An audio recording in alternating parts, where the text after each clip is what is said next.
हाँ देखिए, इसमें खोल लिए। इवनिंग न्यूज़ आपको भेजे, खोल लिए।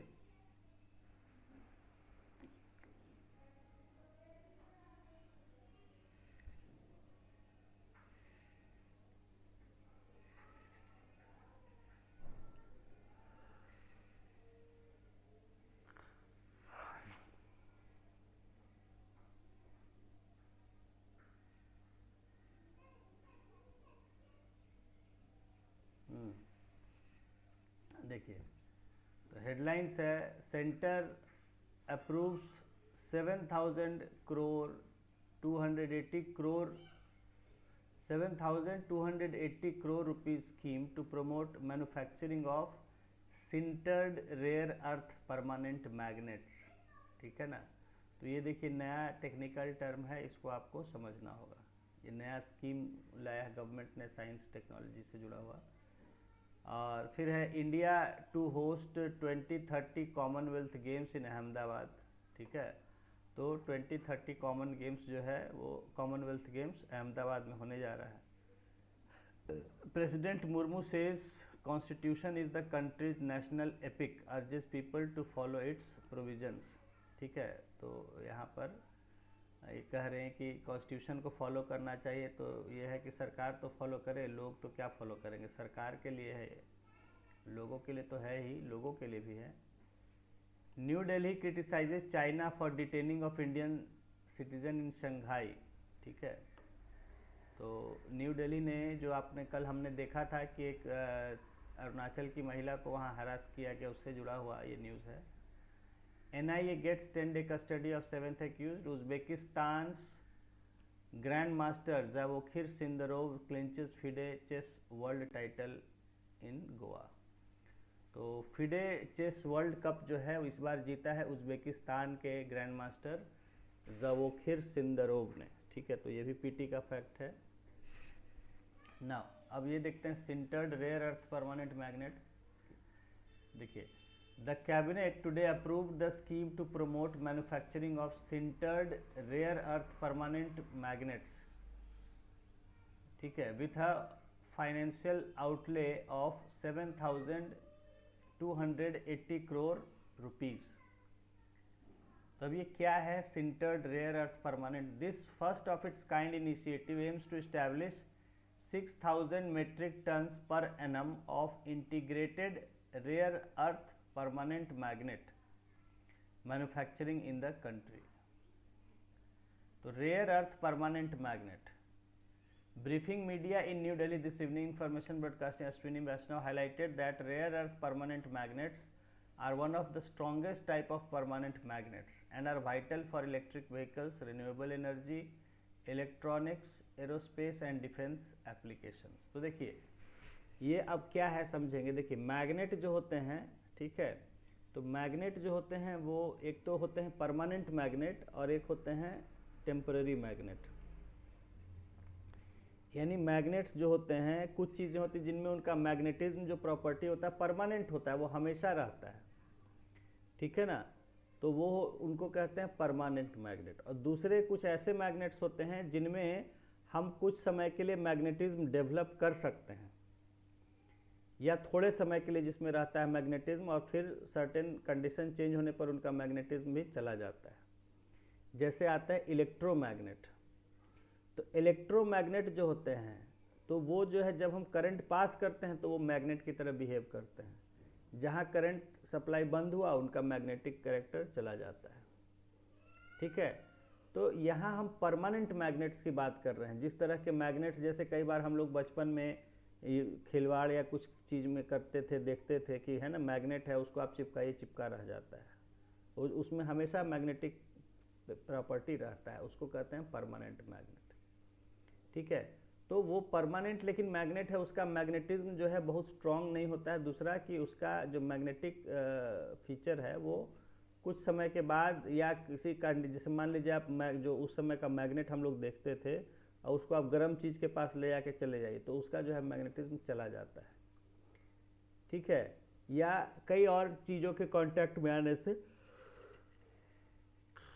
उसका मैग्नेटिक बिहेवियर चला जाता है। तो यहाँ हम परमानेंट मैग्नेट की बात कर रहे हैं। अब हमने देखा कि अभी जो है आपके इलेक्ट्रिक जो है इक्विपमेंट्स का यूज़ बढ़ता जा रहा है। जैसे आजकल हम देखिए सब चीज़ व्हीकल्स, 2 व्हीलर 4 व्हीलर या और बहुत सारा चीज़ हम सब जो है वो इलेक्ट्रिक यूज़ कर रहे हैं। धीरे धीरे इलेक्ट्रिक ईवी आ रहा है, इलेक्ट्रिक व्हीकल्स का कंसेप्ट आ रहा है। तो वहाँ हमें, चूँकि आप जानते हैं कि इलेक्ट्रिक व्हीकल का मतलब क्या है कि वहाँ आपके बैटरी से मोटर ऑपरेट होता है और मोटर जो है वो गाड़ी को ऑपरेट करता है। मोटर घुमाता है तो उससे जो इंजन घूमता है। तो वहाँ हमें जहाँ मोटर होता है तो मोटर में क्या है, मैग्नेट का यूज़ होता है। आपको पता है कि मैग्नेट होता है जिसमें मैग्नेटिक फील्ड क्रिएट होता है। तो वहाँ हमें परमानेंट मैग्नेट की ज़रूरत पड़ती है और इसीलिए आजकल तो इसीलिए परमानेंट मैग्नेट का मैन्युफैक्चरिंग की ज़रूरत को महसूस किया गया कि अगर हम देश में इलेक्ट्रिक व्हीकल्स को प्रमोट करना चाहते हैं, ज़्यादा से ज़्यादा बढ़ाना चाहते हैं इलेक्ट्रिक व्हीकल्स को, तो उसके लिए हमें मैग्नेट्स का मैग्नेट्स की ज़रूरत पड़ेगी। और मैग्नेट्स जो परमानेंट मैग्नेट हैं, तो यहाँ रेयर अर्थ मेटल्स से जो बने होते हैं मैग्नेट्स, वो काफ़ी स्ट्रॉन्ग और अच्छे क्वालिटी के होते हैं जिनका कि यूज़ इसमें होता है। तो उन्हीं मैग्नेट्स की जो रेयर अर्थ मेटल से बने होते हैं, जो आपने रेयर अर्थ अभी पढ़ा था, इसीलिए यूएस भी जो चाइना से डील कर रहा है रेयर अर्थ के लिए, क्योंकि उसको भी इसी के लिए ज़रूरत है, इन्हीं सब फील्ड के लिए, इलेक्ट्रिक व्हीकल्स के लिए या एरोस्पेस के लिए, रिन्यूएबल एनर्जी के लिए, डिफेंस के लिए। तो वही यहाँ भी है। तो यही यहाँ कह रहे हैं मिनिस्टर कि rare earth permanent magnets are one of the strongest type of permanent magnets and are vital for electric vehicles, renewable energy, electronics, aerospace and defense applications। तो इन सब में जहां हमें स्ट्रॉन्ग परमानेंट मैग्नेट की ज़रूरत होती है, तो वहाँ जो है हमें ये रेयर अर्थ मेटल्स का मैग्नेट बनाना होगा।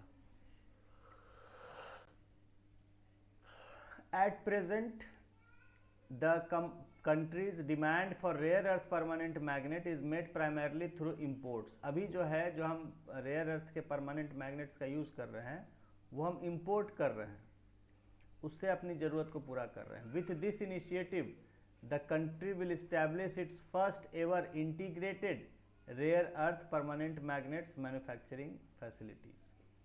तो अब तक जो है हम बाहर से मंगा के काम चला रहे हैं, लेकिन अब हम अपने यहाँ मैन्युफैक्चरिंग करने लगेंगे और पहला ऐसा मैन्युफैक्चरिंग यानी उसका फैक्ट्री एक तरह से बनेगा। This will generate employment, strengthen self reliance and advance the nation's commitment to achieve net zero by 2070। तो इससे क्या है कि हम जो नेट ज़ीरो, अब नेट ज़ीरो यहाँ एक टर्म यूज़ किया है। नेट ज़ीरो का मतलब है कि जो हमारा ऐसा इकॉनमी चले कि जिसमें जो हमारा जो जितना हम मतलब कि पॉल्यूशन हमारा ज़ीरो हो जाए।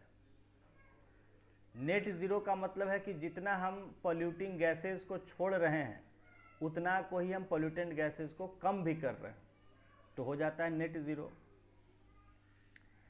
जैसे मान लीजिए पेड़ पौधे, हमको पता है कि पेड़ पौधे जो है कार्बन डाइऑक्साइड वो लेते हैं, ऑक्सीजन छोड़ते हैं, ठीक है। तो अगर हम पेड़ का अपना बात करें, सिर्फ पेड़ का अपना बात करें, तो पेड़ क्या है, पेड़ भी हमारी तरह जब सांस लेता है तो वो भी कार्बन डाइऑक्साइड छोड़ता है। मैंने बताया था कि plants also release carbon dioxide when they are going respiration. जब वो रेस्पिरेशन कर रहे हैं, सांस लेते हैं, तो सांस इस दुनिया में कोई भी लेगा तो वो हमेशा ऑक्सीजन अंदर लेगा और बाहर कार्बन डाइऑक्साइड छोड़ेगा। बट ड्यूरिंग डे टाइम जब फोटोसिंथेसिस होता है, सनलाइट अवेलेबल होता है, तो उसमें प्लांट्स जो है कार्बन डाइऑक्साइड लेते हैं और उससे बाहर ऑक्सीजन छोड़ते हैं, ये आपने पढ़ा है। तो वैसे केस में वो बहुत ज़्यादा कार्बन डाइऑक्साइड लेते हैं, जितना वो छोड़ते हैं उससे बहुत ज़्यादा लेते हैं। तो नेट रिजल्ट ये होता है कि प्लांट्स जो है वो कार्बन डाइऑक्साइड को कम करते हैं एनवायरनमेंट से और ऑक्सीजन को बढ़ाते हैं। तो नेट ज़ीरो का मतलब हुआ कि जितना आप कार्बन डाइऑक्साइड पैदा कर रहे हो उतना ही आप कार्बन डाइऑक्साइड को कम भी कर रहे हो, तो नेट ज़ीरो हो गया, पॉल्यूशन ज़ीरो हो गया। मान लीजिए हम अपने जो गाड़ी चला रहे हैं, गैस जला रहे हैं, जो भी कुछ काम कर रहे हैं, उससे डेली 1 टन जो है कार्बन डाइऑक्साइड पैदा कर रहे हैं। लेकिन दूसरी तरफ मान लीजिए हमने आसपास पेड़ पौधे लगा रखे हैं जो कि 1 टन दिन में कार्बन डाइऑक्साइड को खींच लेते हैं और उसकी जगह ऑक्सीजन देते हैं, तो हमारा नेट एमिशन कितना हो जाएगा? 0 हो जाएगा, क्योंकि जितना हम कार्बन डाइऑक्साइड छोड़ रहे थे दिन भर में प्लांट्स उतना कार्बन डाइऑक्साइड खींच ले रहा है, तो यानी हमारा नेट एमिशन 0 हो गया। उसी को कहा गया net zero, a system in which the output emissions are equal to the reduced और डिक्रीज्ड एमिशन। तो इसलिए नेट ज़ीरो, क्योंकि एमिशन तो होना ही है, एमिशन रुक नहीं सकता है। देखिए यहाँ समझने की बात है, कोई कहे कि एमिशन रोक दीजिए, एमिशन कैसे रुक जाएगा? सांस लेंगे तो कार्बन डाइऑक्साइड निकलेगा ही, आग जलाएंगे तो कार्बन डाइऑक्साइड निकलेगा ही, गाड़ी चलेगा कार्बन डाइऑक्साइड निकलेगा ही, चूल्हा जलेगा कार्बन डाइऑक्साइड निकलेगा ही, फैक्ट्री चलेगा कार्बन डाइऑक्साइड निकलेगा ही। उसको आप रोकने का मतलब है कि सारा फैक्ट्री बंद कर दीजिए, चूल्हा जलाना बंद कर दीजिए, खाना पीना सांस लेना बंद कर दीजिए, ऐसा थोड़े है। तो उसको हम क्या कर सकते हैं कि जो हम जितना हम कार्बन डाइऑक्साइड या पोल्यूशन और पोल्यूटिंग गैसेस पैदा कर रहे हैं उतना हम एनवायरनमेंट से कम भी कर दें किसी तरह से, तो हमारा रिजल्ट जो है वो 0 हो जाएगा। तो हम उसको कैसे कर सकते हैं कि प्लांट्स लगा के या और टेक्नोलॉजी का मदद से, जिससे कि हम जो एनवायरनमेंट में हम जो पोल्यूशन है ऑलरेडी उसको कम कर सकें। तो हम जितना छोड़ रहे हैं उतना अगर निकाल भी रहे हैं एनवायरनमेंट से तो हमारा नेट रिजल्ट 0 हो जाएगा। उसी को नेट ज़ीरो यहाँ कहा गया है। समझ गए? हर देश को कहा गया, हर देश ने कमिट किया कि हम नेट ज़ीरो अचीव करेंगे, यानी जितना हम पोल्यूशन पैदा करेंगे मेनली कार्बन डाइऑक्साइड उतना हम कम भी करेंगे एनवायरनमेंट से। तो यहाँ यही कहा जा रहा है कि जो हमारा नेट ज़ीरो का हमने टारगेट रखा है कि 2070 तक हम नेट ज़ीरो को अचीव कर लेंगे, यानी हमारा 2070 आते आते हमने टारगेट रखा है कि हमारा पोल्यूशन में कंट्रीब्यूशन 0 हो जाएगा। पोल्यूशन में हम ऐड नहीं करेंगे धरती के पोल्यूशन में। हाँ, धुआं निकलना बंद नहीं होगा, लेकिन धुआं निकलेगा, लेकिन उतना ही हम एनवायरनमेंट से कम भी कर देंगे पोल्यूशन, तो रिजल्टेंट 0 हो जाएगा। तो ये कहा जा रहा है कि उस गोल को अचीव करने में जो है ये इलेक्ट्रिक व्हीकल्स ये सब का इस्तेमाल ज़रूरी है, क्योंकि ज़्यादातर जो पोल्यूशन हो रहा है किससे हो रहा है? वो ऑटोमोबाइल से हो रहा है, गाड़ियों के चलने से हो रहा है, उसके बाद फिर फैक्ट्रियों के धुएं से हो रहा है। तो अगर वहाँ हम इलेक्ट्रिक टेक्नोलॉजी यूज़ करके बर्निंग का रोक दें फ्यूल्स का, क्योंकि कार्बन डाइऑक्साइड कहाँ से आता है? बर्निंग ऑफ फॉसिल फ्यूल्स, चाहे आप कोयला जलाइए, पेट्रोल जलाइए, डीजल जलाइए या और फ्यूल जलाइए। तो उसको अगर हमने फ्यूल को अगर इलेक्ट्रिक से हम जाते हैं तो इलेक्ट्रिक में क्या है? बर्निंग जैसा कोई चीज़ होता नहीं है, तो there is no burning of fuel, तो वहाँ से हम कंट्रोल कर सकते हैं, एमिशन को अपने रिड्यूस कर सकते हैं। तो उसको अचीव करने के लिए कहा जा रहा है कि ये रेयर अर्थ परमानेंट मैग्नेट बहुत इंपॉर्टेंट हैं, क्योंकि इनका यूज़ करके हम इलेक्ट्रिक व्हीकल्स, इलेक्ट्रॉनिक्स और डेवलप कर सकते हैं, रिन्यूएबल एनर्जी के डेवलप कर सकते हैं, जिससे कि हमारा नेट ज़ीरो आ जाए।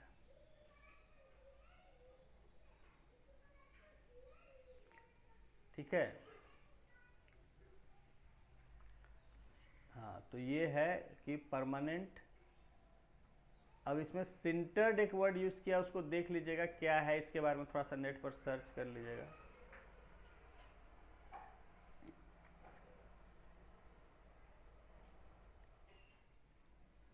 देखिए मेट्रो भी इसीलिए हर जगह चलाया जा रहा है। मेट्रो भी जो है सब जगह स्टार्ट किया गया है या बन रहा है, उसका भी पर्पज़ यही है, क्योंकि हमारा जो है पब्लिक ट्रांसपोर्ट में बहुत ज़्यादा फ्यूल जलता है। लोगों को आने जाने के लिए गाड़ी की शहरों में ज़रूरत होती है, उसमें लोग ऑटो है, गाड़ियाँ, 2 व्हीलर 4 व्हीलर सब चीज़ चल रहा है। तो उसकी जगह अगर लोग मेट्रो का, जैसे दिल्ली में है, अब दिल्ली में ज़्यादातर लोग मेट्रो से ट्रैवल करते हैं, और मेट्रो जो है क्या है, आपके इलेक्ट्रिसिटी पर रन है, उसमें कोई जो है धुआं नहीं है। तो वो भी हमारा एक मेजर स्टेप है पोल्यूशन को कम करने में। तो इसीलिए अब सभी शहरों में जो है ये मेट्रो का कंसेप्ट लाया जा रहा है, ताकि उससे पोल्यूशन कम हो।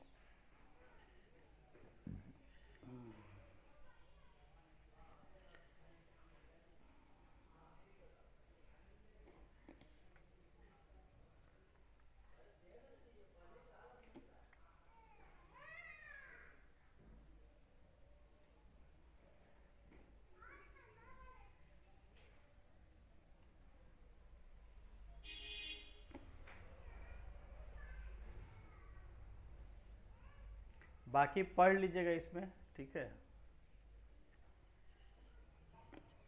एक इसमें फिर है आगे, नीचे है सेकेंड पेज में, prime minister Narendra Modi today virtually inaugurated the Safran aircraft Indian engine services India facility in Hyderabad Telangana.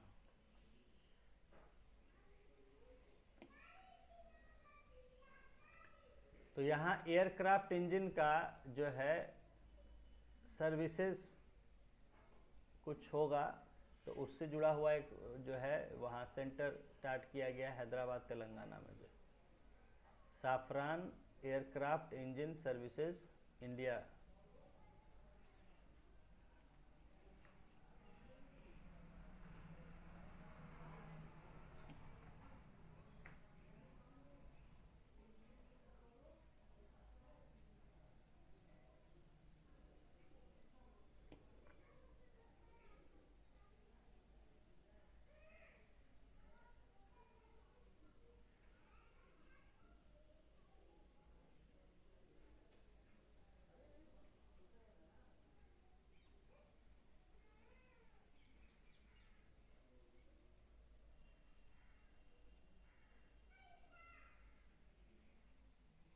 चलिए, तो ये हो गया।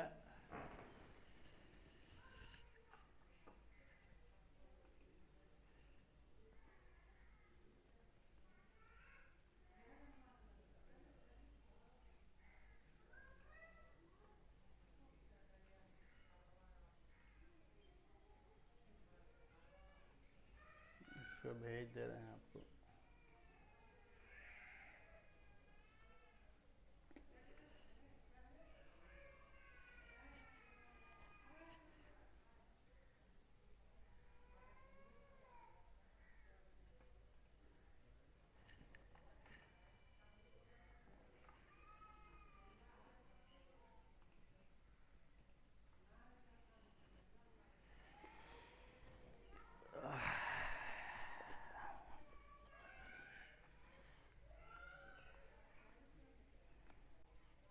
एक मिनट होल्ड करेंगे अभिषेक।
हाँ हेलो।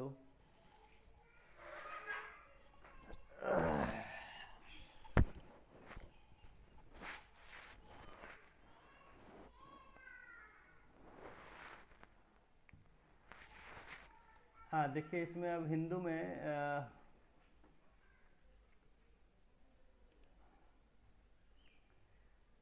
पहले मेन न्यूज़ है केरला में एसआईआर पर इलेक्शन कमीशन का स्टेटमेंट है कि नो हिच इन केरला एसआईआर 99% फॉर्म्स इशूड।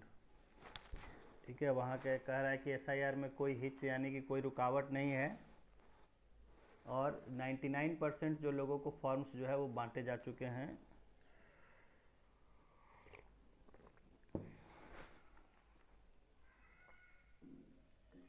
इधर बगल में न्यूज़ है US envoy to visit Moscow for talks on Ukraine war. US की तरफ से ऑनवॉय कहते हैं कोई मैसेंजर को, ठीक है, दूत को। तो some representative from US is going to visit Moscow for talks on Ukraine war. Ukraine war के बारे में बात करने के लिए वहाँ कोई अमेरिका से जा रहा है। और नीचे CJI says court will consider plea seeking to revive NJAC and the collegium system। ठीक है, तो देखिए सब अपना अपना रंग दिखाना शुरू कर दिया है। बिहार में बीजेपी आ गई है, बीजेपी और जेडीयू फिर से आ गई है। अभी नीतीश कुमार जी को चुनाव जीतना था तो बहुत झुके हुए थे, टीचर्स का सब डिमांड मांगा जा रहा था, माना जा रहा था। और अब जो है देखिए सरकार मजबूती से बन गई तो टीचर्स को जो है टाइट करना शुरू कर दिया है।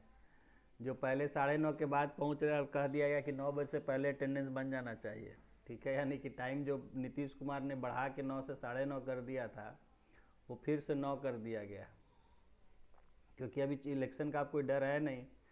5 साल निश्चिंत रूप से मजबूत सरकार बनी है, तो अब टीचर को ये लोग टाइट करने पर और लग गए हैं। अब दूसरा देखिए रंग दिखा रहे हैं कॉलेजियम सिस्टम। जो सुप्रीम कोर्ट ने जो NJAC को अनकॉन्स्टिट्यूशनल बोल के कैंसिल कर दिया था, तो अब जो है बोले ना कि ये तो अपना ही सब लगाते हैं ना, वहाँ सुप्रीम कोर्ट में भी अपना आदमी। अब नया आ गया सूर्यकांत, तो तुरंत तलवा चाटना सरकार का शुरू कर दिया जो है। तो ये जो है तुरंत बोला कि जो है NJAC को हम फिर से रिवाइव करेंगे जी, कॉलेजियम सिस्टम को ख़त्म करेंगे। ठीक है, तो इसी के इंतज़ार में बोले ना कि सरकार हर जगह अपना आदमी लगा रहा है। अब कोर्ट भी मतलब सब ऐसे ही हो गया, दलाल ही हो गए सब सरकार के, सुप्रीम कोर्ट हो, हाई कोर्ट हो, जो भी हो। ठीक है, तो दलाली करना शुरू कर दिया चीफ जस्टिस ने। और यहाँ जो है कह रहे हैं कि CJI says court will consider plea seeking to revive NJAC। और NJAC हो जाएगा तो क्या होगा कि सरकार के हाथ में आ जाएगा, सब जज का भी अपॉइंटमेंट में सरकार का दखल, जिसको चाहेगा जज बनवाएगा, जिसको नहीं चाहेगा जज नहीं बनाएगा। ठीक है, तो क्या कहें देश। और उसके बाद नीचे जो है मुर्मू कहती हैं कि कॉन्स्टिट्यूशन, ठीक है, भारी ठगी चल रहा है, हर तरह से ठगा जा रहा है लोगों को। एक तरफ कॉन्स्टिट्यूशन का बात करता है, दूसरी तरफ कॉन्स्टिट्यूशन का जो है धज्जियाँ उड़ा रहा है। ठीक है, विपक्ष को समझ में नहीं आ रहा है कि बोलें क्या। वो बोल रहा है सही बात विपक्ष, लेकिन उसको बोलने का उसमें दम ही नहीं है, उसको एक्सपीरियंस नहीं है कैसे बोलना है। तो पब्लिक भी जो है उसका बात सुन के नज़रअंदाज किए हुए बैठा है।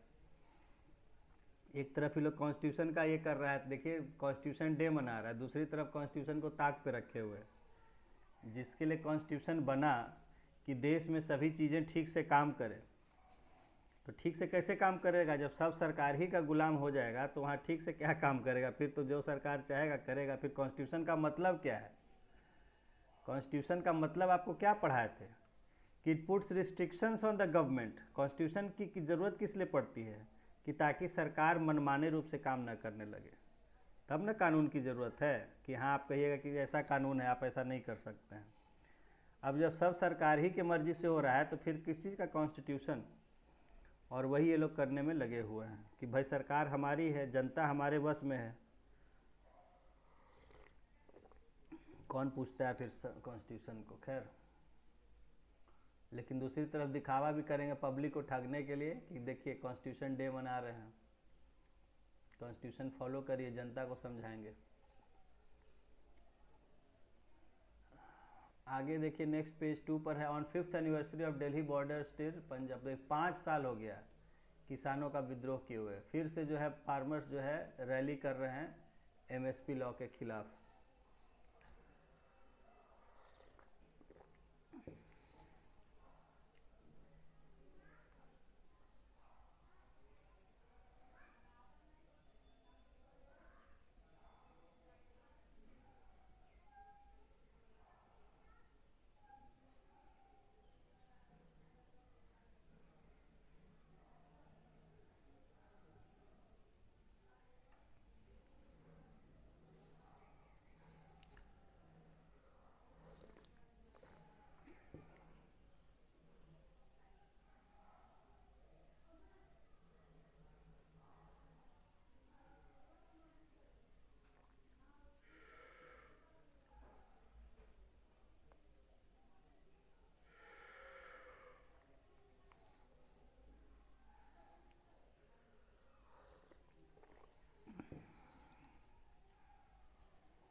अब यहाँ देखिए नीचे है पैसिव यूथनेसिया।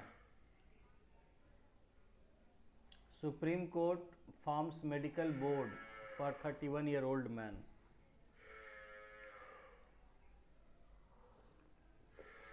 मैंने आपको यूथनेसिया बताया था, क्या होता है यूथनेसिया?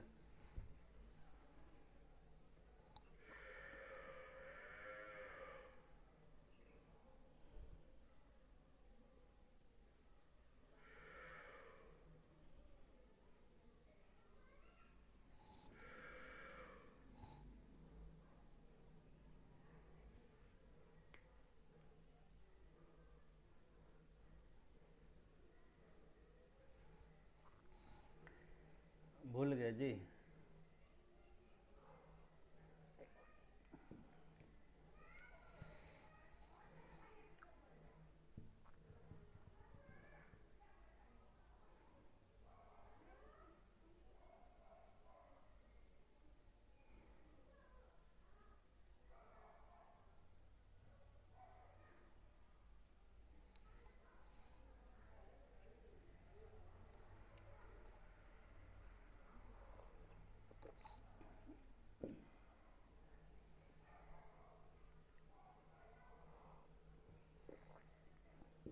तो क्या होता है यूथनेसिया?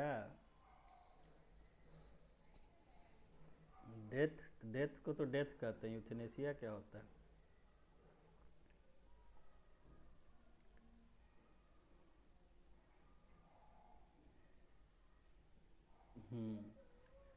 देखिए मारना नहीं परमिशन लेके मारना नहीं। देखिए ये होता है, इसको बोलते हैं असिस्टेड डाइंग, यानी मरने, असिस्टेड डाइंग यानी मरने में मदद।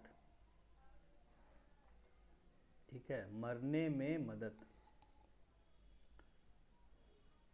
तो जैसे कोई आदमी है वो इतनी पीड़ा में है कि वो उसके लिए ज़िंदगी उसके लिए एक बोझ बन गया है, वो ज़िंदगी उसके लिए कष्ट का कारण बन गया है, लेकिन मौत भी उसको नहीं आ रही है? तो वो एक तरह से रहम की भीख चाहता है कि हमको मरने दिया जाए, this painful life is not bearable for me. तो ऐसे में अगर उसकी मदद की जाती है so that he gets relief from his pain and dies peacefully, it is called euthanasia. समझ गए? तो यूथनेसिया है मरने में मदद करना। और मरने में कोई मदद क्यों किया जाएगा? ताकि क्योंकि वो ऐसा एक पेनफुल लाइफ को जी रहा है कि जो which is not livable, which is not bearable, it is better that he die. देखिए घरों में भी होता है, घरों में क्या होता है, कोई बूढ़े बुजुर्ग या ऐसे कोई बीमार, कोई ऐसे घटना के शिकार हो जाते हैं जिनका कि जिंदगी बहुत कष्ट से भरा हो जाता है, तो लोग क्या मनाते हैं कि भगवान कब बेचारा मर जाए, उसको मुक्ति दे दो। वो प्रे करते हैं कि भगवान इसको मुक्ति दे दो, कि ये इस दर्द से छुटकारा पा जाए, शांति से अपना जो है यहाँ से चले जाए। होता है ना ऐसा। बूढ़े बुजुर्ग भी होते हैं, उनको तकलीफ है, पड़ा हुआ है, कोई बीमारी हो गया, कुछ दुर्घटना हो गया, अब वो इतना कष्ट में पड़ा हुआ कि एक तो उसका सेवा करना बहुत कष्ट होता है, दूसरा कि जो उसको जो जी रहा है उसको भी कष्ट होता है। तो हम भगवान से प्रे करते हैं कि भगवान इनको इससे अच्छा मौत ही दे दो, ये शांति से यहाँ से चले जाएंगे जो। तो वहाँ हम भगवान से मदद मांगते हैं, प्रे करते हैं कि भगवान इनको छुटकारा दिला दो। तो जब हम उसको खुद करते हैं, किसी तरह छुटकारा दिलाते हैं उस कष्ट से, तो वो यूथनेसिया है। भगवान से हम प्रे करते हैं, लेकिन जब हम खुद ऐसा उसमें मदद करते हैं, उसको उसी को कहते हैं यूथनेसिया, यानी to relieve someone of a painful life, of unbearable life, and to help that person in dying, that is called euthanasia. Now euthanasia is of two types, active euthanasia and passive euthanasia.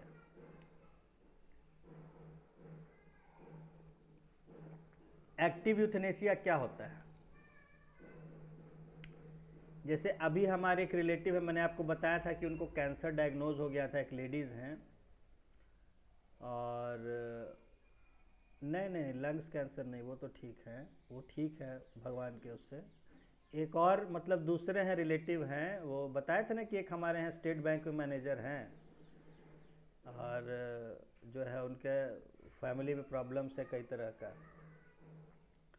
तो उन्हीं के जो है मतलब mother in law ही सास हुई, तो बहुत अच्छे फैमिली से हैं यहाँ, काफ़ी हाई पोस्ट पर उनके हस्बैंड थे, मतलब समझिए कि फाइनेंस डिपार्टमेंट में बहुत सीनियर मोस्ट पोस्ट पर थे, रिटायर हुए थे।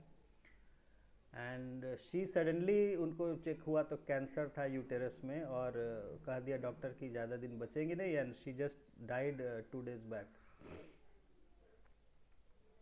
2 दिन में नहीं, मतलब विद इन 1 or 2 week वो एक्सपायर कर गई।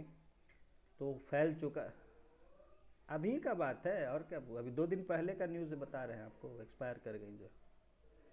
हाँ, तो तुरंत उनका डायग्नोज हुआ, कुछ दिक्कत हुआ। अब हम लोग चूँकि बहुत क्लोज रिलेटिव नहीं हैं, तो हम लोग को देर से पता चला, तो वो फिर दिल्ली गए तो तुरंत डॉक्टर बोला कि आप बचिएगा नहीं। तो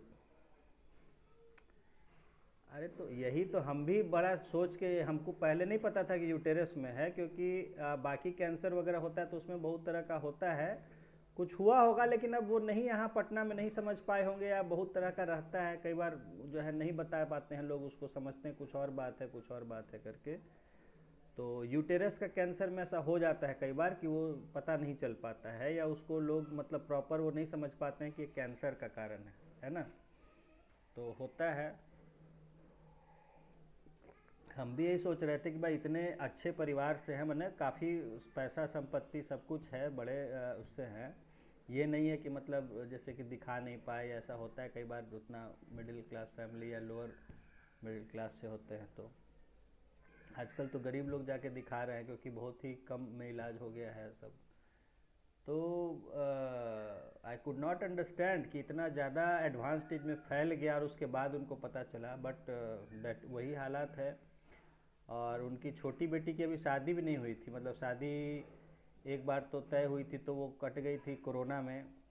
बड़ा पेनफुल ये रहा था कि मतलब जिससे शादी तय हुई थी,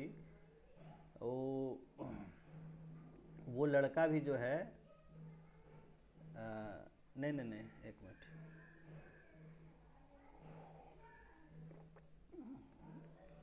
हाँ, क्या बता रहे थे? हाँ, तो हाँ, शादी नहीं हो रही थी, मैंने सॉरी सॉरी दूसरा केस आ गया दिमाग में।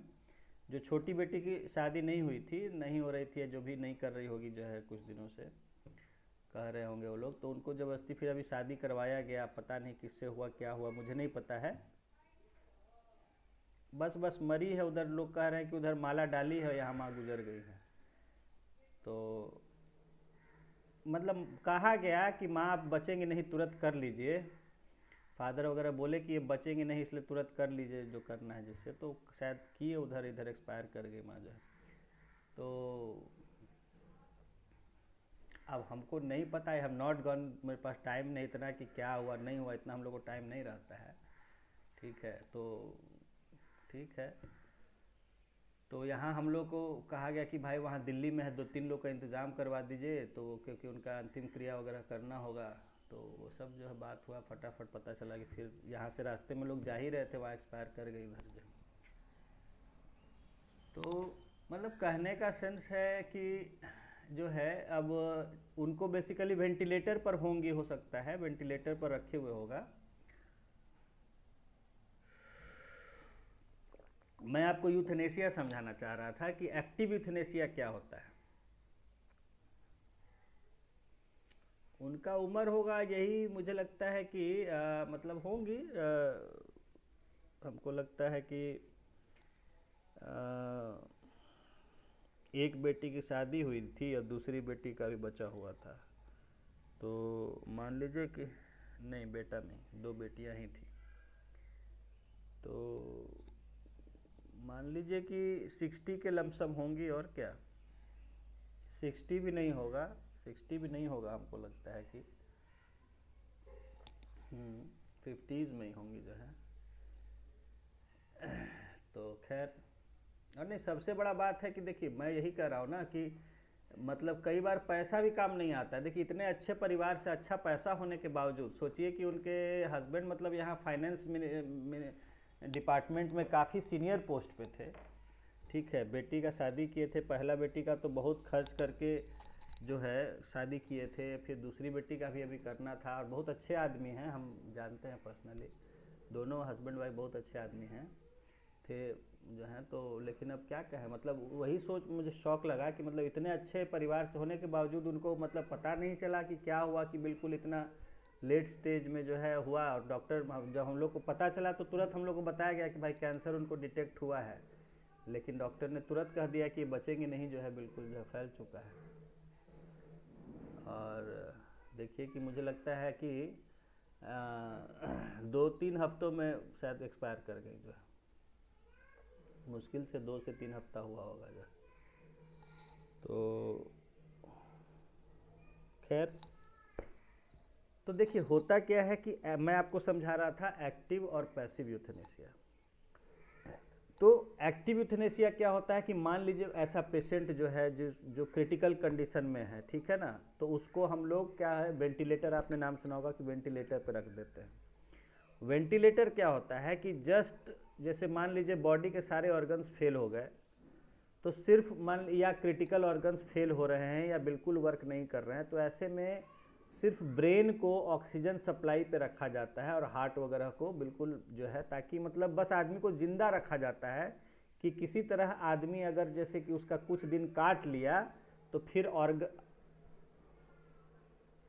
जरूरी नहीं है, मैं वही तो बता रहा हूँ। वेंटिलेटर क्या है कि जो अभी जो अवेलेबल है लास्ट सपोर्ट है, कि किसी तरह आदमी को जिंदा रखा जाए, कि अगर थोड़ा समय उसको जिंदा मिल गया जिंदगी, तो उसके ऑर्गन हो सकता है कि अपनी शक्ति वापस पा लें और फिर से वर्क करना शुरू कर दें, और वो रिकवर भी हो जाता है वेंटिलेटर से आदमी, ऐसा नहीं।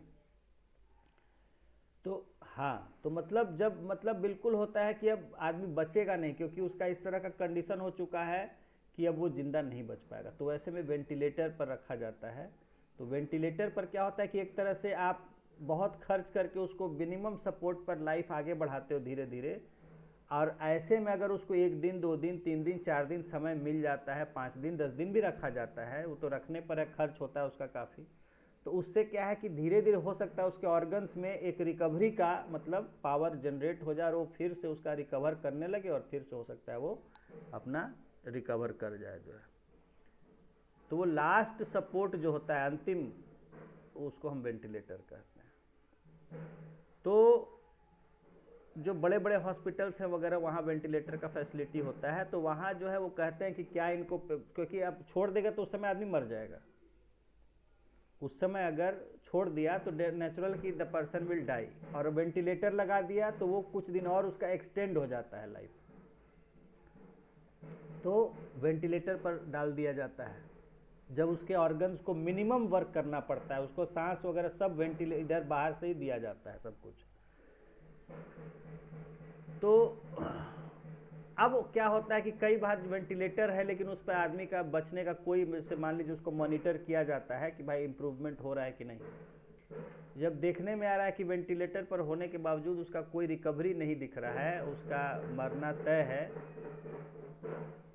तो या तो अब उस केस में वो खुद मर सकता है नेचुरली, या उसको हम वेंटिलेटर सपोर्ट हटा दें तो मर जाएगा। अभी बजाने वाला पहुंचा हुआ है, भगवान हम परेशान हो गए हैं।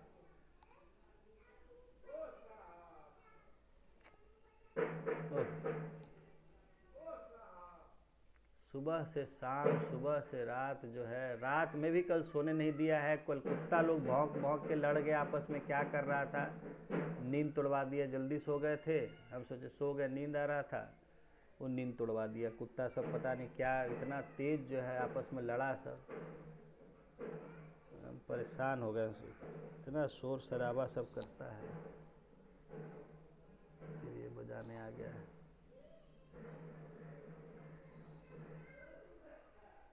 फेडअप हो गए हैं। खैर चलिए, तो ऐसे केस में देखिए मैंने बताया कि जब वेंटिलेटर पर, अब इसको क्या है कि आजकल वेंटिलेटर को हॉस्पिटल्स ने पैसा कमाने का तरीका बना दिया है, क्योंकि जो वेंटिलेटर मशीन्स होती हैं वो काफ़ी एक्सपेंसिव होती हैं, तो उसको किसी ने ख़रीदा है तो उसका पैसा कैसे रिकवर होगा, हॉस्पिटल ने लगाया है। तो अब कितना रहता है मुझे नहीं पता है, मुझे I don't have, but it is very expensive. मतलब वेंटिलेटर पर रखने का भी कॉस्ट जो है वो डेली का लाखों रुपया ले लेते हैं, ठीक है ना, एक एक दिन का भी 2-2 लाख 3-3 लाख रुपए का वो बिल बना देते हैं।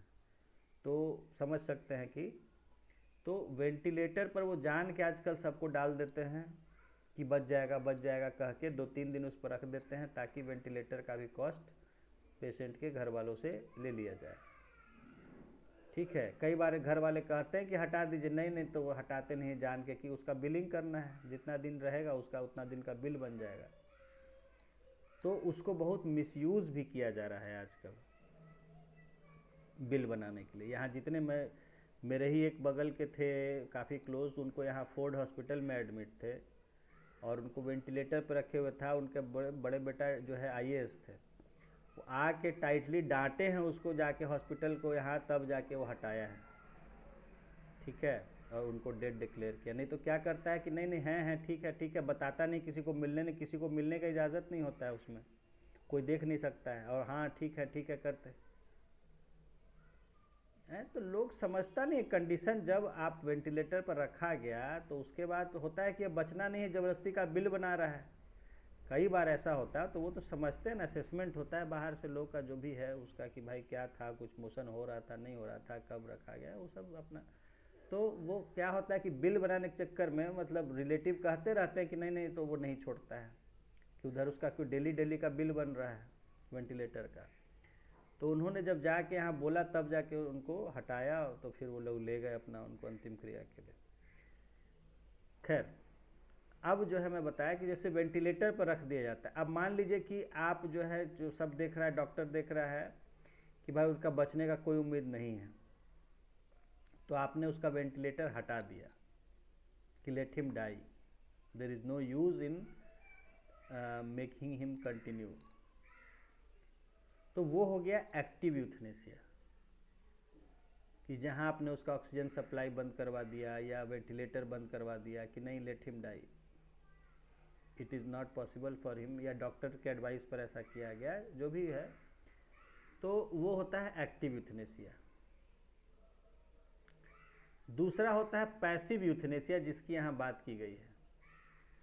तो पैसिव यूथनेसिया होता है कि उसको कोई उपाय नहीं है, उसको आप तो कुछ ऐसी दवाएं देते हैं कि उसको पेन मिनिमम से मिनिमम रहे और अपने आप ही जो है वो ख़त्म हो जाए। समझ रहे हैं? मान लीजिए कोई ऐसा आदमी है जिसको बचने का कोई चांस नहीं है, तो उसको आप क्या करिएगा? समझ रहे हैं? डॉक्टर जो है उसमें कुछ नहीं, तो वो डॉक्टर उसमें क्या करते हैं, सजेस्ट कि भाई ठीक है उनको कम से कम वो आराम से चले जाए, तो उसके लिए उसको हम दर्द का कुछ दवा दे सकते हैं। उसका इलाज तो संभव है नहीं, ठीक है? तो वहाँ वो क्या करते हैं कि बस जाना तो है ही, बस उनको पेन या कुछ का दवा चला दे सकते हैं कि इससे इनको दर्द कम से कम होगा और अपने आप जब जाना होगा चले जाएंगे। तो वो हुआ कि वहाँ आप एक्टिवली कुछ नहीं कर रहे हो। जैसे यहाँ आप एक्टिव यूथनेसिया में आपने उनका सपोर्ट हटा दिया, तो वो अपने आप नेचुरल है कि मर जाएंगे आदमी, जो हटा दिया तो, या आपने ऑक्सीजन सप्लाई बंद कर दिया तो मर जाएगा आदमी। दैट इज एक्टिव, आपने कुछ किया फॉर हिम टू डाई। और पैसिव हुआ कि आपने कुछ नहीं किया, you let him die by his own, that is passive.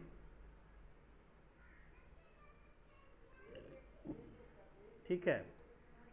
जैसे मान लीजिए मैं बता रहा हूँ कि एक केस हो सकता है कि कोई कैंसर का एडवांस स्टेज का है, ठीक है, और हमारा अंडरस्टैंडिंग है कि वो बचेगा नहीं, ठीक है, तो हम सोचते हैं कि अरे उसको बेकार में ले जाएंगे हॉस्पिटल, यहाँ वहाँ ये वो दौड़ भाग करेंगे उसमें, और उसका कष्ट बहुत बढ़ जाएगा, या ऑपरेशन वगैरह कुछ कहीं करवा देंगे और उससे अच्छा है कि छोड़ो, घर पर रहे, अपना जितना दिन रहे शांति से रहे, अपना जब जाना होगा एक्सपायर कर जाएगा। तो हम कहीं नहीं ले जाते, उसको घर पर ही रखते हैं कि ठीक है जितना दिन है अपना घर पर अपने लोगों के आसपास, नहीं तो हॉस्पिटल जाके ये है वो है, फिर वो एक अलग ही और कंडीशन हो जाता है।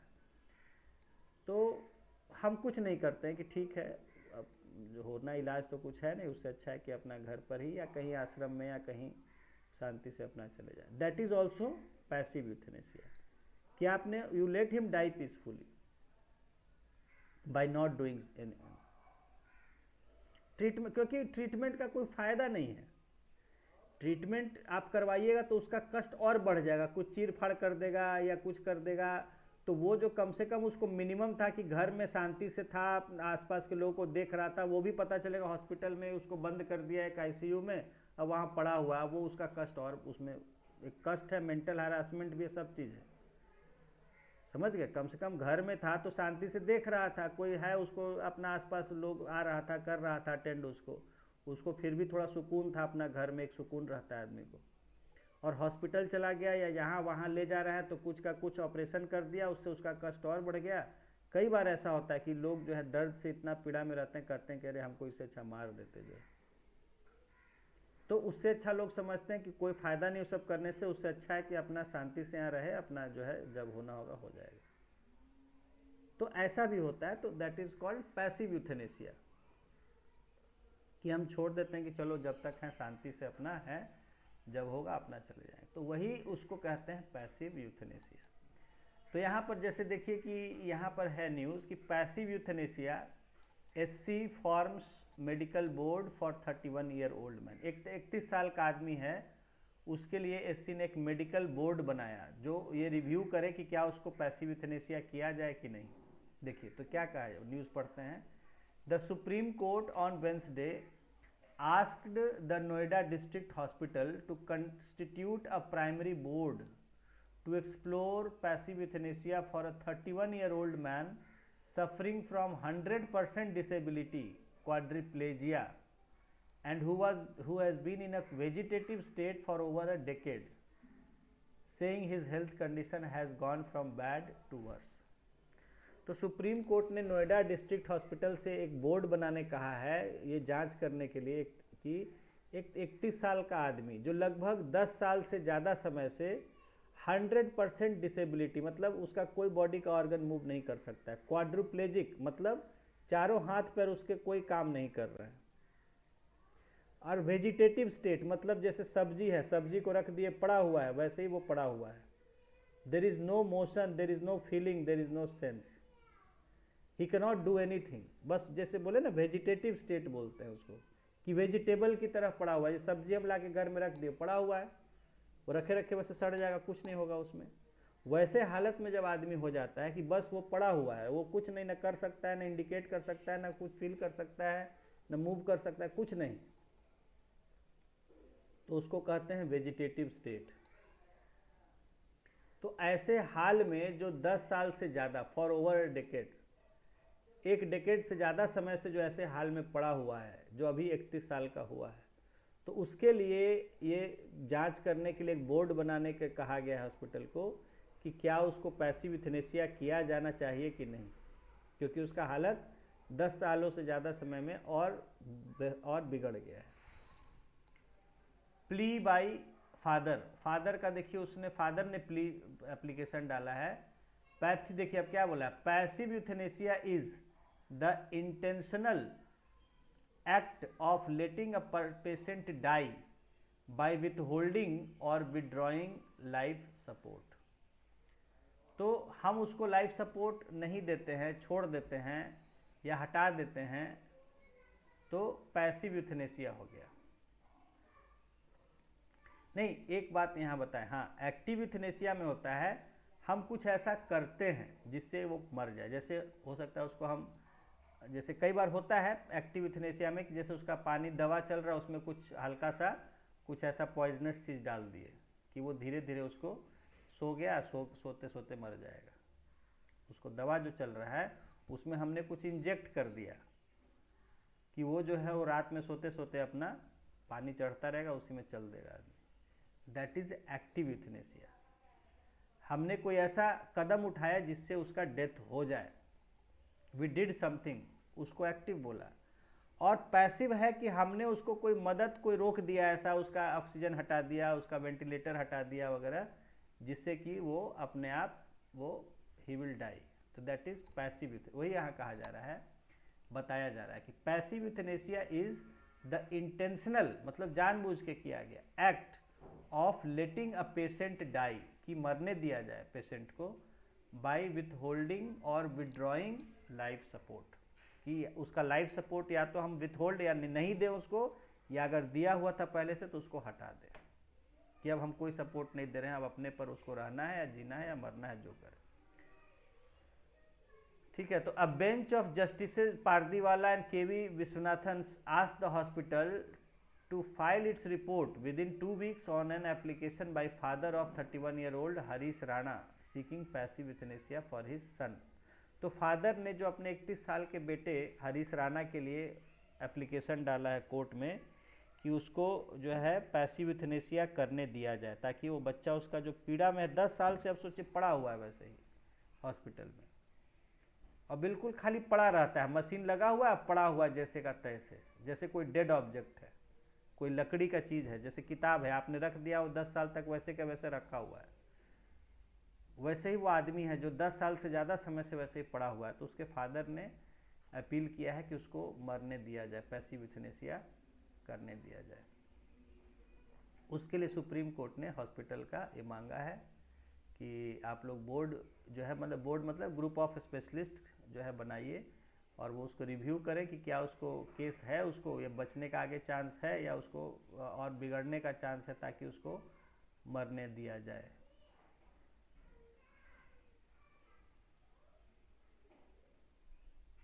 जरूरी है, अरे तो ऐसे तो आप मर्डर केस लग जाएगा ना, आप किसी को मारेंगे तो मर्डर का केस चलेगा ना, आपने किसी का जिंदगी लिया है तो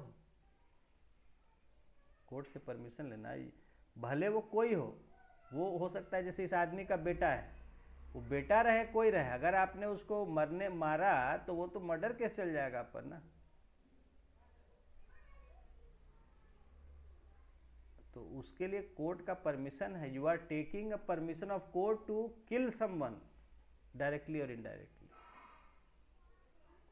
यहाँ आप उसको मार रहे हैं ना, भले उसके फायदे के लिए मार रहे हैं, उसके ही आराम के लिए मार रहे हैं, लेकिन but you are taking the life of some person directly और इनडायरेक्टली, तो that will lead to murder, case of murder.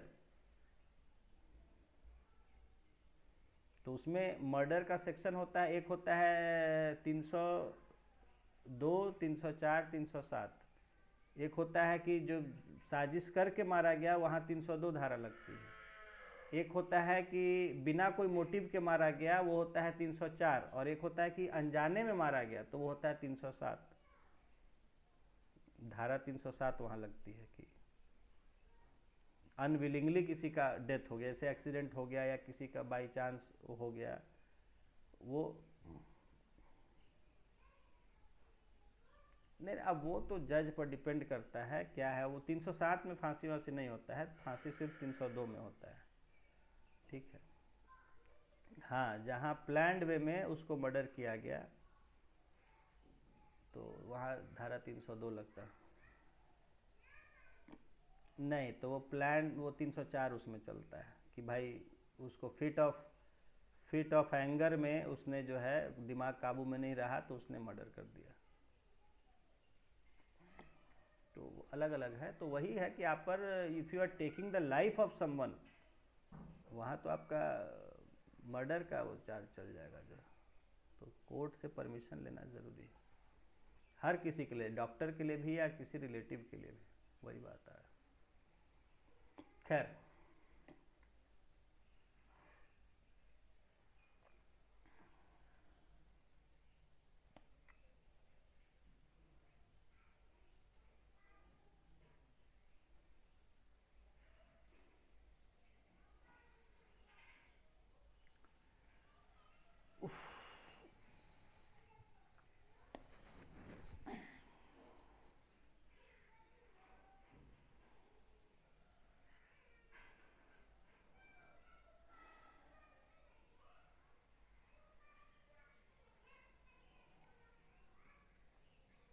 अब देखिए नेक्स्ट पेज पर न्यूज़ है,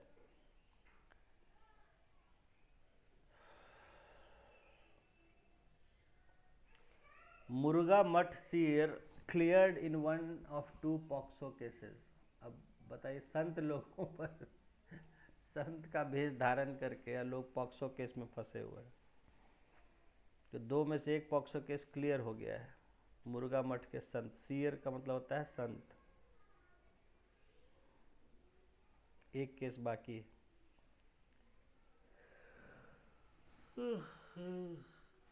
हे भगवान, क्या हो रहा है।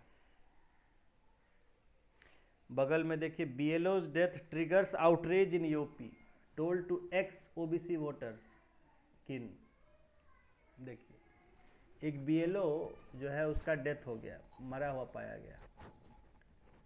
उससे यूपी में जो है गुस्सा भड़क गया है लोगों में, और उसके जो संबंधी हैं, परिवार है उस बीएलओ के, वो कह रहे हैं कि उसको कहा गया था ओबीसी वोटर्स का नाम काटने के लिए।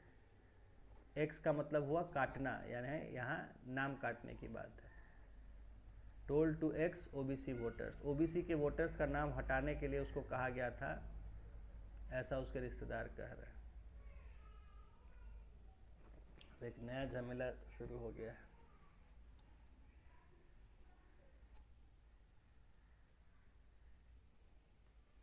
नीचे देखिए, trade unions in Kerala urge government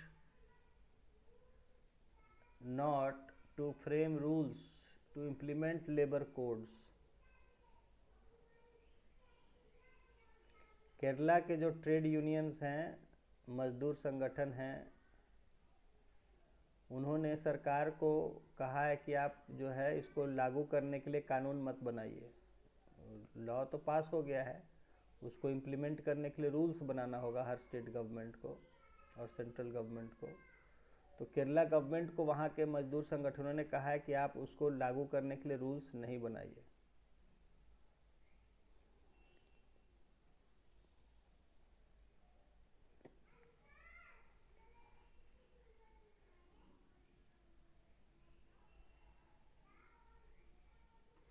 बगल में उसके देखिए क्या न्यूज़ है कि man booked after minor delivers baby eight government hostel. एक आदमी को गिरफ्तार किया गया जब एक माइनर लड़की ने एक बच्चे को जन्म दिया गवर्नमेंट हॉस्टल में। Minor delivers baby, a 16-year-old class 10 student residing at Sri K. Devraj URS Urs pre-matric girls hostel in Koppal, Karnataka delivered a baby boy inside the hostel washroom early on Wednesday. तो जिसने उसके साथ किया होगा rape जो है तो उसको अरेस्ट किया गया. हाँ, the incident has prompted the police to register a case under protection of against a 23-year-old man. 6 others, including hostel staff, teachers and health workers, have been booked for alleged negligence and failure to protect the minor. तो warden वगैरह होगा वहाँ का, जो भी हो. तो देखिए क्या क्या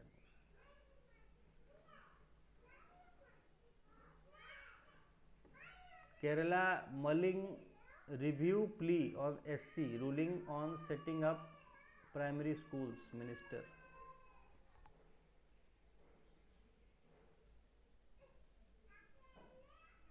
तो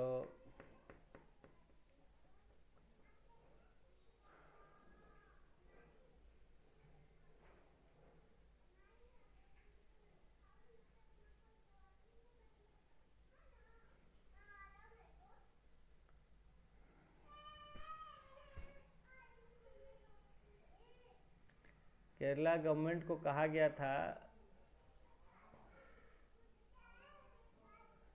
सुप्रीम कोर्ट के द्वारा कि जहाँ पर गवर्नमेंट स्कूल्स नहीं है, प्राइमरी स्कूल्स नहीं है, उन जगहों पर भी प्राइमरी स्कूल सेटअप कीजिए. तो उसमें जो है उसके रिव्यू पिटिशन फाइल करने के लिए केरला गवर्नमेंट सोच रही है कि भाई सुप्रीम कोर्ट का ऐसा कहना सही नहीं है.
नेक्स्ट न्यूज़ है पेज 4 पर.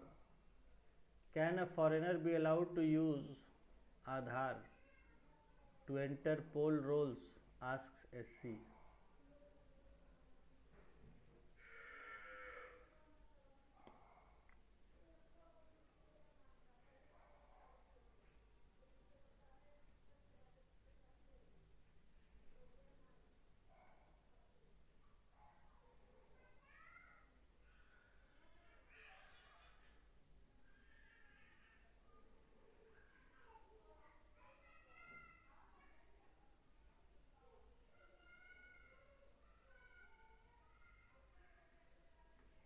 यहाँ सुप्रीम कोर्ट ने जो है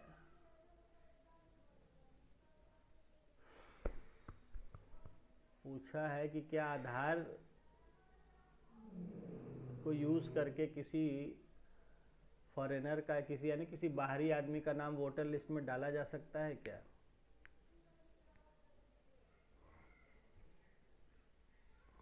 इस पर है, देखिएगा, इसको पढ़िएगा. बगल में है Bengal CM urges BLOs not to take any extreme steps. BLO को उन्होंने कहा कि कोई एक्सट्रीम स्टेप नहीं लीजिए.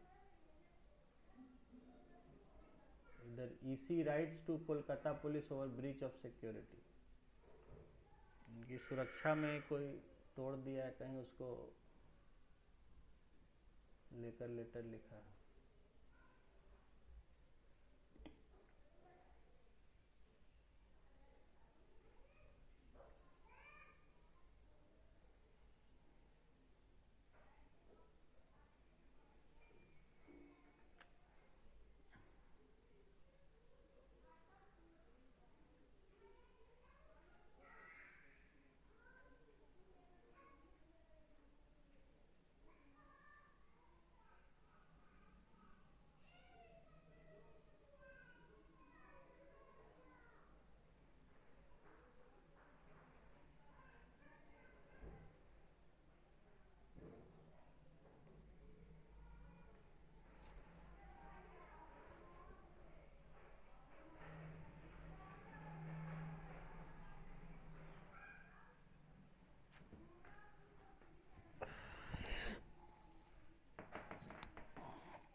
बड़ा अजीब लग रहा है।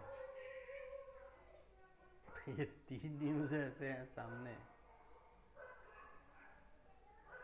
ये बीच में constitution is document of our national pride, Murmu कह रहे हैं, सब कॉन्स्टिट्यूशन की बात कर रहे हैं। बगल में Modi urges Indians to prioritise their duties to the nation. Modi जो है लोगों को सिखला रहे हैं कि भाई संविधान में आपकी क्या जिम्मेदारी है उसको मत भूलिए। राष्ट्रपति कह रहे हैं कि संविधान हमारा गौरव का चीज़ है, और इधर कांग्रेस कह रही है कि BJP RSS subverting principles enshrined in constitution. BJP और आरएसएस मिलके जो संविधान में सिद्धांत दिए गए हैं उनको सब जो है वो ख़त्म करने में लगे हुए। ठीक है। तो पता नहीं क्या चल रहा है देश में।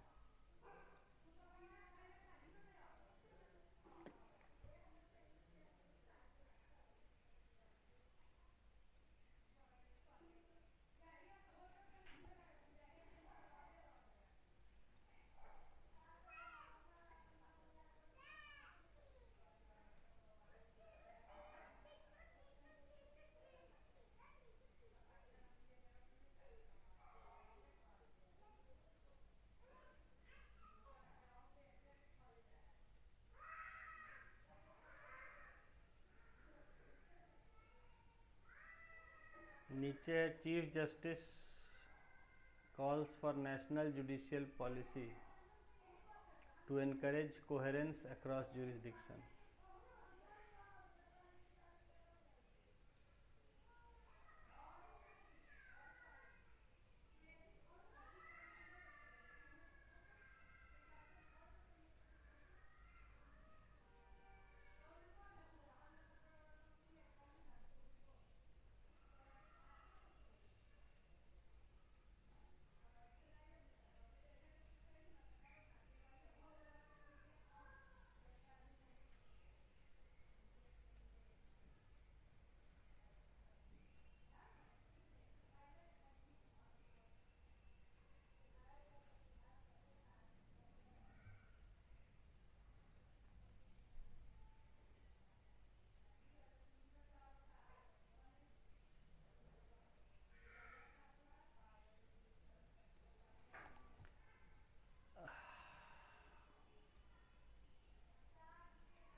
थोड़ा ब्रेक लेते हैं अभिषेक, मुझे थोड़ा उसके बाद कराते हैं, हिस्ट्री कराएंगे उसके बाद 5 से 10 मिनट।